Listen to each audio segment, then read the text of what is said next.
चाहे वो संविधान का निर्माण रहा हो वहां से लेकर आज तक कांग्रेस पार्टी ने, चाहे वो मुसलमान रहे हो, ईसाई रहे हो, सिख भाई रहे हो, हमने हमेशा इनके अधिकारों की लड़ाई लड़ी है। हमने कभी इनको अपने हमने कभी भी इनको अपने से अलग करने की कोशिश नहीं की है। आज सांप्रदायिक कमेटी में पैरामीटर्स जो इकोनॉमिक डेवलपमेंट पे थे मुसलमानों के लिए, आज तक कोई भी पैरामीटर ऐसा नहीं है। आलोक शर्मा साहब, आप जवाब दीजिए। मैं बिल्कुल देखिए आज समाज की रक्षा की बात करो ना, आप आज समाज के उत्थान की बात करो, हिंदू मुसलमान की बात क्यों करते आलोक जी?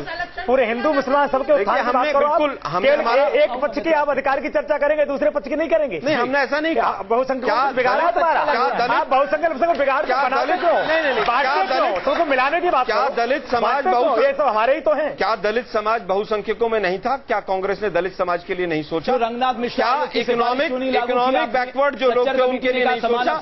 क्या अदर बैकवर्ड कमीशन के लिए नहीं सोचा? आलोक शर्मा, मैं जानना चाहता हूं जो हमसे प्रश्न पूछ रहे हैं, कांग्रेस ने कौन सा तबका है स्वतंत्रता के बाद जिसके लिए कार्य नहीं किया? आपने कहा भारतीय जनता पार्टी के प्रधानमंत्री पद के उम्मीदवार वाटका की बात करो। नरेंद्र मोदी ने इमाम बुखारी की इस अपील पे क्या कुछ कहा है? पराजय सामने नजर आ रहा है ऐसी कांग्रेस पार्टी अब सेक्युलरिज्म का नारा छोड़ करके कल से उन्होंने गौर संप्रदायवाद का नारा शुरू किया है। संप्रदाय के नाम पर वोट देने के लिए आह्वान करना ये भारत के चुनाव के लिए जो नियम घोषित हुए हैं इसके खिलाफ है। समित पात्रा साहब, आपको लगता है कि सभी दल एक जैसे हो जाएंगे तो सेक्युलर वोट के नाम पे आप एक बार फिर आपकी रास्ता रुक सकता है दिल्ली आने से? रमेश जी, यहाँ हम पैनल में बैठे हैं, आलोक जी भी यंग हैं, मैं भी युवा हूं और यहाँ बहुत युवा लोग बैठे हैं। आप युवाओं से पूछिए क्या चाहिए। मुझे एम्प्लॉयमेंट चाहिए, मुझे डेवलपमेंट चाहिए, मुझे विकास चाहिए। गांधी जी को किसने मारा? उसका कमीशन बना था। सुनिए, उसका कमीशन बना था, हो गया। 84 में क्या हुआ था? उसका कमीशन बना, वो भी हो गया। बाबरी मस्जिद को क्या हुआ? उसका कमीशन बना, वो कमीशन देख रही है। अब जब रिपोर्ट सुनिए ना, सुनिए, सुन लीजिए, आप सुन लीजिए। अब जब चुनाव दस्तक दे रही है, 3 दिन पहले आप फिर वो हिस्ट्री में चले जाते हो। पहली बार इतिहास में चुनाव डेवलपमेंट के मोड पे लड़ा जा रहा था। नरेंद्र मोदी डेवलपमेंट को लेकर सामने आए थे और आपने उनको सैबोटाज करने के लिए किस प्रकार से दो कम्युनिटी के बीच लड़ाई हो जाए उसका बीज बोना शुरू कर दिया, क्योंकि आपकी नैया डुबो रही है, आप डूब रहे हैं।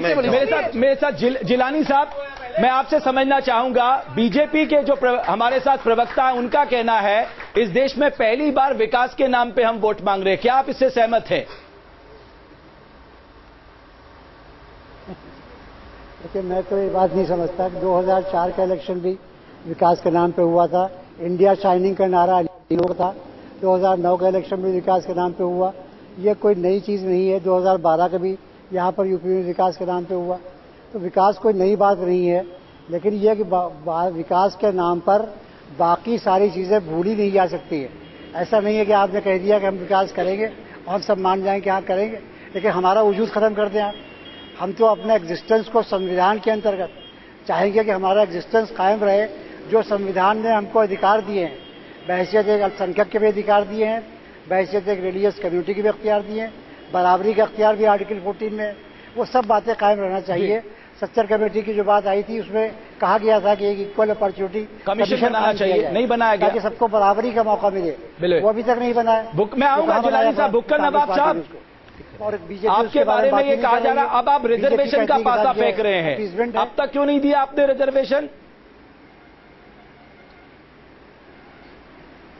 रिजर्वेशन जो है, हम आपको बता दें कि हमारे जो है इससे पहले 2003 में जब मेरी सरकार बनी थी तो हमने 20,000 जो पुलिसकर्मी भर्ती हुए थे उसमें हमने जो है 18% रिजर्वेशन दिया है। पुलिस में 20,000 में 18% ऑलरेडी दे चुके 2004 में, और 20 मंत्रालय के अंदर 86 विभाग में हम 18% जो है रिजर्वेशन देना हमने शुरू कर दिया है। आप उन्हें सुरक्षा नहीं दे पाई, ये सुप्रीम कोर्ट ने कहा। 15% में आप चाहते तो ये दंगे रोके जा सकते थे, ये सुप्रीम कोर्ट ने कहा।